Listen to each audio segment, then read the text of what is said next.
to the One to Another podcast. My name is Joanne. Today we're going to talk about from the neck up. And when I talk about from the neck up, I'm going to talk about that gratitude is a game changer.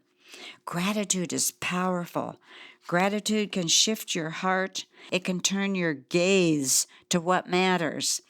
It can completely rearrange your perspective. We can live well with gratitude. We can sustain our dreams with gratitude. Scientific studies have proved that giving thanks affects us in many powerful ways. You sleep better at night and you wake up refreshed. You get sick less often, you exercise more, you activate your built-in stress buffing abilities. You feel more enthusiastic for your daily tasks, you're more productive, and you're creative at your work. You're more confident and relaxed. You are less depressed. You have more energy. You're more empathetic. You are less envious. You're a better problem solver. You're more likable. You make better decisions. You deal with adversity more effectively. You build strong relationships. You're motivated and optimistic. You're less materialistic. You have lowered levels of inflammation, thereby strengthening the heart. You lower your blood pressure. You raise your tolerance for pain. You prevent stress-related conditions such as ulcers, back pain, headaches, and cramps. And it's amazing to me that once you begin to really be thankful, it is amazing what that does to your body. Just talked about it. I always say thankfulness is a result of thinkfulness. What you focus on will eventually feed. I guarantee that if you focus on your deficiencies or on your faults of others or what you lack, you will work yourself into a state of despair, bitterness, anxiety, and fear. But the thoughts you fill your mind with determine the positive or negative energy that will carry you into or out of the next generation of your life. Fear focuses on all things that have gone wrong or could go wrong. Gratitude focuses on all the things that have gone right or will go right. So we choose how we look at every situation. The next time you find yourself going down the road of complaints and ingratitude, just stop. Freeze in the moment, then turn from negative to positive, even if it's just temporarily. Ask yourself, what do I have to do to be grateful? And once you start a list, you'll be surprised how long it will be. And so I find that a gateway to gratitude is keeping a gratitude journal. Oprah Winfrey said that keeping a gratitude journal was the best decision she ever made in her life. Gratitude is powerful. It's so simple, yet it carries weight. It can shift your heart. It can turn your gaze to what matters. It isn't easy to choose gratitude. It's easier to compare, to criticize others, even though nothing changes. But gratitude calls us to something higher. It pushes us to see the beauty in what we have right now. It celebrates the little things. It finds peace in the now. It positions our heart to be humble, patient, hopeful, and persistent. When I was growing up, both of my parents were deaf. And when I was 15, I was able to get a worker's permit, and my mother and I walked to the cannery, Paulus Brothers Cannery, every day during the summer because I was off school. Now, my dad had a motor scooter, so there was no way that we could get on the motor scooter and get to work. So our job was to walk to work. Now, my mother was very interesting because as we walked pretty quickly, but she would see things and she would pull on my jeans and say, "Stop, Joe." She always called me Joe. And she pointed a finger, "Look, look." And I would stop for that moment.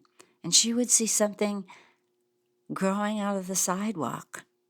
Or she would find something in someone's yard and she'd pull on me and say, "Look, look." And it was her way of sharing how she was so grateful. She couldn't hear, but she could see. and she would see the tiniest little things and be so grateful. And she wanted me to see them as we were walking to work. That was probably one of the most precious things that my mom left to me, was how she would daily, walking to work, look and see what was around her to make her be a grateful person. So it's true. It positions our hearts to be humble, patient, hopeful, and persistent. Now, the other thing that's happened to me is I have, for many, many years, kept a Count Your Blessing book. I have found that out of counting my blessings, it has made me very grateful, and it makes me write thank you notes. Now, not every day, but maybe 2 or 3 times a week, I sit down and I have note cards that have my name on them, and I find that it's time for me to send a note of gratitude to somebody. And I just write something that comes from my heart. And I thank them for something they've done or a note that they've sent me. And I really appreciated what they said. But I have found that making a habit of sending at least 1 or 2 gratitude notes or emails a day to friends, family, or colleagues, thanking them for what they do. And it's amazing. Once I do that, I start getting thank you notes in my mail. And in the last week or so, I have had several. And I just thought I would share with you, just out of the humility of my life. This is from a friend, a very deep friend that lives in Florida. Hi, sweet friend. Yes, you are a sweet friend. You have already endured so much these past months, and you still have time to think of me. Love the adorable card that you sent me. I continue to think of you and all that God has led us through. You're a special friend who has walked me through much. Keep up your amazing walk. Love, Anne. And then I just got this sweet little card that says, when there are no words, and it shows a little girl and a dog, and she's got her arm around the dog. It says, when there are no words, there's always hugs. And it says, Joanne praying for peace and mercy and a legion of angels. And she signed her name. And then, I forgot all about this. But a friend was over, and I said, hey, I know there's someone in your family that really likes this guy, and he's written a book, and I want to give it to you to give him. And, I never thought anything else about it. Well, then he wrote it on October 21st. He says, Dear Joanne, thank you kindly for the book. Today is my last day in Benton County. That must be where he's been working. Wish you and Ron the best always. And he signed his name. And I thought, I don't remember sending anybody a book. I don't remember who this is. And then it came to me. Oh, yeah, I did. But you see, when you have a heart that's thankful and you send notes out, it's amazing. So just a little bit from another one. She says, thank you so much for my festive pumpkin items. The jack-o'-lantern ornament is so cute with 3 laughing and smiling pumpkins. And she said at the end, thank you always for being so thoughtful. And she said, I really believe that you're a friend that loves at all times. And she signed it. Now, that was a couple of days in my mailbox. I don't expect to receive anything back. But once you start to write thank you notes, you will be surprised that you're planting seeds that will come back to you in some other way. And then I've talked about how it's important as you have a gratitude journal, number your blessings. We've all heard the expression, count your blessings. Well, I really think you should count them and number them.